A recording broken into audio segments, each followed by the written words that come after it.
Perfect. All right, well, nice to meet you all. It's absolutely an honor for me to be standing amongst some of the best agents I've seen. We all have great work ethic. We're here right now, and I'm excited to give you guys some tips of what I did to close 20 deals in my first year. I'm in my second year-ish right during now. COVID. You just started during COVID. Yeah, during COVID. And so yeah, let's get started. I broke it down into 5 stages of what I do.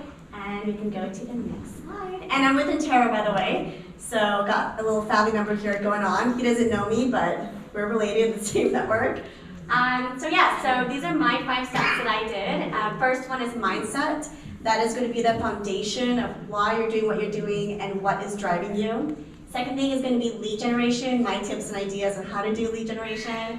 Sphere of influence, the brokerage, and your professionalism, which really comes down to who you are as a person, what you're doing to carry out the best that you can do for your business. And next slide. So mindset's really important to me. I wake up every day with a really positive outlook. I end every day with a really positive outlook. Like Jordan has mentioned, other people have mentioned, I face a lot of rejection every single day, but that has not stopped me from closing, networking, and closing the amount of deals that I did in my first year. For me, my foundation is why did I do real estate? And that really comes down to, you know, what drives you? For me, it's family. For me, it's to give back to the community. I give back a lot to my home country, Pakistan, India. There's a lot of poverty there. So I'm like, wow, if I get into real estate and really do well, I'm able to give back more. I'm able to improve my quality of life. For some people that may be, hey, we want to buy a house. Have that be a driving factor, right? There's no reason why not one of us cannot be really successful and make $500,000, $1 million, $2 million, $3 million. I don't care what your goal is. We all can do it. We all have that drive inside of us. So my foundation is what drives me. When you have that strong foundation and that strong basis, it's going to really drive you to be excellent in your profession. Next slide, Jared. Awesome. Lead generators. This is actually more catered towards newer agents. When I was starting as a new agent, I didn't have thousands of dollars saved up to be putting $5,000, $10,000, $50,000, or $40,000 into getting leads. So I had to really think about what are outlets that are really free to get leads. And honestly, a lot of the buyers that I got, the deals that I closed, my first listing in Menlo Park, it came free to me. I didn't put a single penny into getting into those leads. First thing is social media. That's how me and Garrett met. My social media is really catered around, largely around Instagram and Facebook.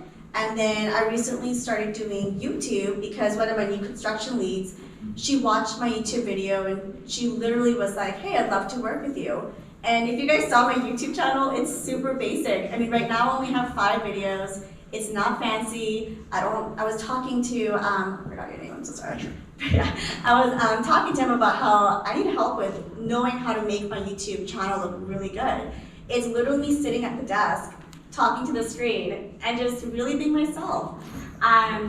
On Instagram and Facebook, what I started to do in the beginning is I would tour a lot of new construction. I would network with builders. You don't have to have a client to go tour model homes and video that. Get to know the builders. They may have a friend who's looking. They may be a buyer that's in the model homes that doesn't have an agent and would love to work with you. So those are all free leads. Open house. In the beginning, well, I still do. I love doing open houses for other agents, for myself, it doesn't matter, because you're getting free leads and free clients walking through those doors. A lot of the time, they don't have an agent that they're working with. It's always really important to talk with them and find out if they are. We don't want to be taking away leads from other agents. I always ask, are you being represented by someone? We want to respect that. Open houses are amazing. You could work with top agents at your brokerage, offer them your value, and they'll work with you. You're learning from the best to become the best, right? Door knocking may not work for everyone, works for me. I think I'm a friendly person, so I don't mind knocking on doors and getting to know people. Frankly, I just door knocked about 200 homes yesterday. It only took me an hour. I partnered up with my colleague at Intero, met a lot of great neighbors. They answered the door, they're really friendly. Maybe out of the 200, there were 2 that were just not so nice. But I mean, hey, it is what it is, right? Like, now when I farm in an area and I put my flyers out there, they know my face. They go, oh, that's the girl that we saw and that we talked to. So there's that familiarity there where you're like, would you rather go with someone that you had a moment to speak with, or someone that is a random flyer that you haven't even talked to yet? You don't even know who this person is. And our business is a relationship business. It's all about connecting with people and having that like relationship. Work with a top agent. This is actually what I really focused on and why I joined my brokerage and really got very close to my first broker. He is amazing. He was doing really well. And I was like, you know what? I need to learn how to do this quick, efficiently. I don't want to waste time. I want to partner with someone, bring them my value. And it really didn't even come down to commission splits. I know there's new agents that are like, ooh, we're taking an extra 50% off from you. We don't want to do that. I didn't care. It wasn't about me making money. It was the value at the end that this person's going to teach me that's going to allow me to grow my business. So I did it all. I would drive all the way up to Napa if you wanted me to. I did manufactured homes. Then it slowly grew up to being more luxury homes. But even to this day, if a client comes to me and they're $200,000 budget, I'm going to help them. I don't care, and because you never know through that person, who are you going to get? Who are you going to network with, right?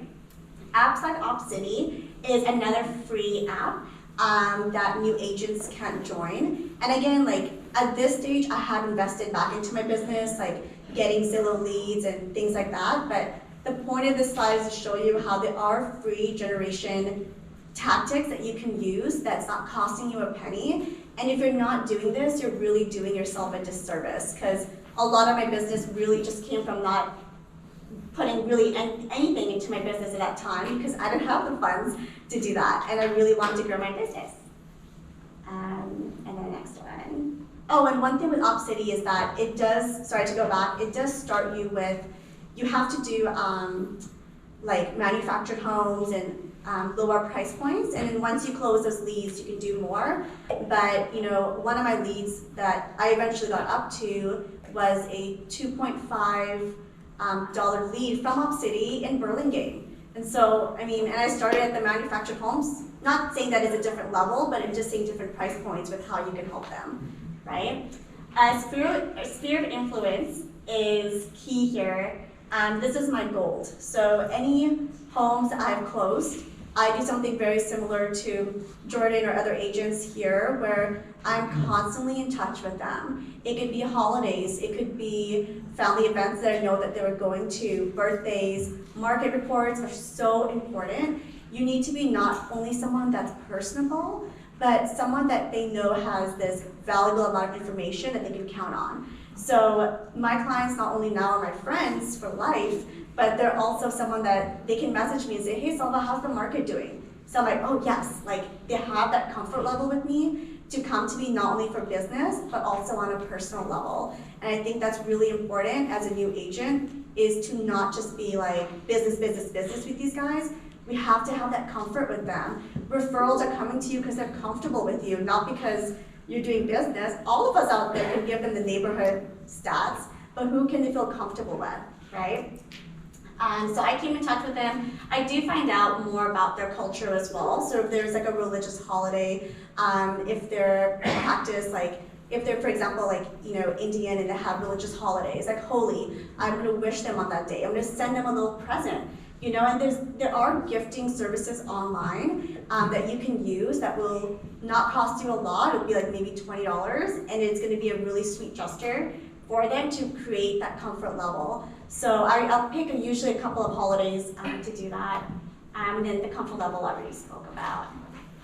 And then Garrett, can I go to the next slide? Okay. The brokerage is really important here.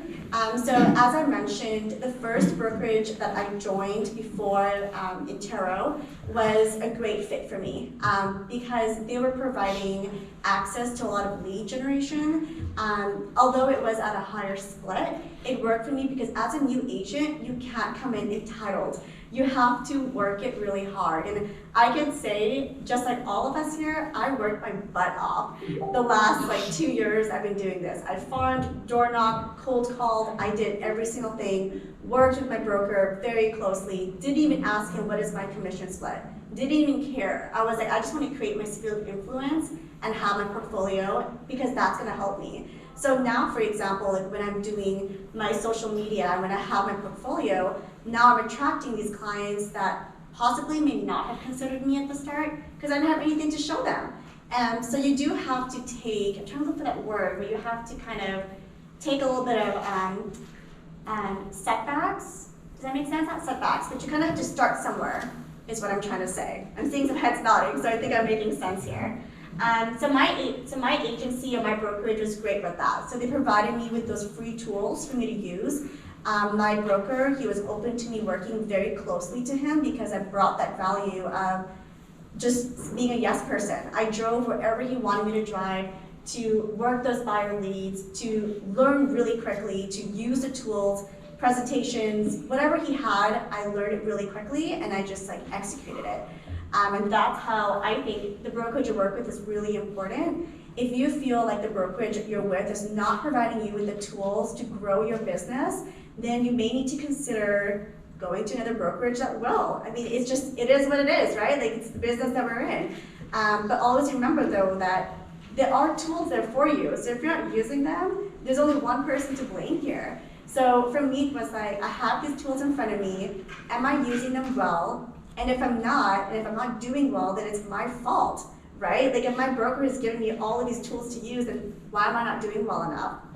This last year was really nice for me. So I was like, you know what? This is going in the right direction for me, and that's when I changed to Intero, and we'll see what comes of that, which I'm excited for. And then the next slide. And then your work ethic. So you guys will probably hear this a lot in today's presentation, but for me, excellence, achieving my goals, and doing the best that I can do for my clients, there is no way I cannot do that. That is the absolute minimum that is required from me. So you have to think about how are you presenting yourself as a realtor to your clients? What do you bring them? What is your value? I mean, there is a lot of great realtors out there, but what sets you apart? Yes, we are all hardworking, but are you responding fast enough to them? Are you giving them attention? Are you listening to their needs? Are you being transparent? Are you being honest? And just bringing other values like that, right? Bringing information to them. Don't just give them a CMA report. Are you sitting down with them and walking them through it? These little details that you do for your client will set you apart. This listing that I had in Menlo Park, it took me 4.5 months of every single day of calling and talking with this homeowner for me to get this listing. And the only reason he really, and even when he was talking to me, he said that there was another agent in the area, I'm blanking on her name, but she's according to his word, she's a top agent. He was like, Sulva, I like you, but this person is a top agent, I want to work with her. So I was like, okay, it's not a no yet, right? Unless you literally tell me to go away 10 times, I'm not gonna go away. So I emailed him, 4 minutes? Wow, that was fast. Okay, got the listing because I worked really hard for it, but that's pretty much what I'm trying to say is you wanna be super consistent with that. That was number 5, that's it. That hurt really good. And thank you. So, of course, having good energy amongst us agents is so important. I understand it's a competitive world, but I feel like we all are working together. We should be positive and supportive of one another. I do wish everyone the best in their endeavors. I hope we all walk out this room and kill it this year and make $1 million or more. I don't know what you guys' GCIs are, but yeah, just be supportive. And that's it, thanks.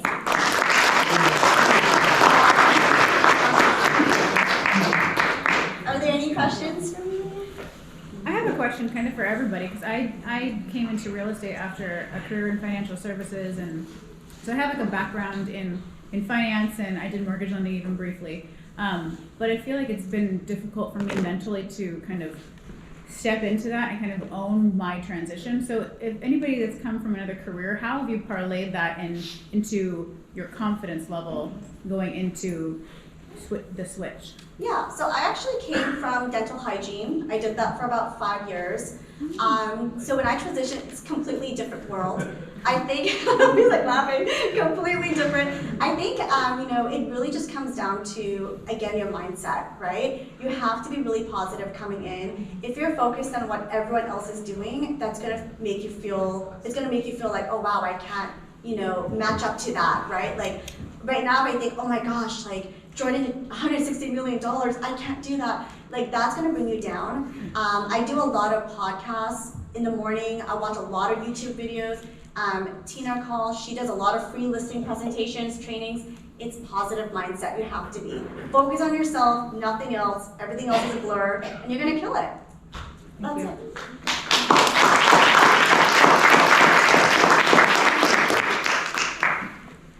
Any other questions? Still do Opacity right now? Yeah, I still do. I do Opcity, I'm doing Zillow. I do a lot of referrals, inbound referrals. I do farming, door knocking, and I just recently joined Vulcan to cold call. So, yeah, Opcity is great. And Zillow's I'm doing pretty good on. Great job. Thank you.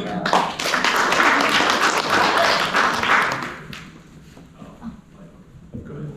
Sylvia? How do Oh, you do so- the follow-up? How do I do follow-ups with the clients?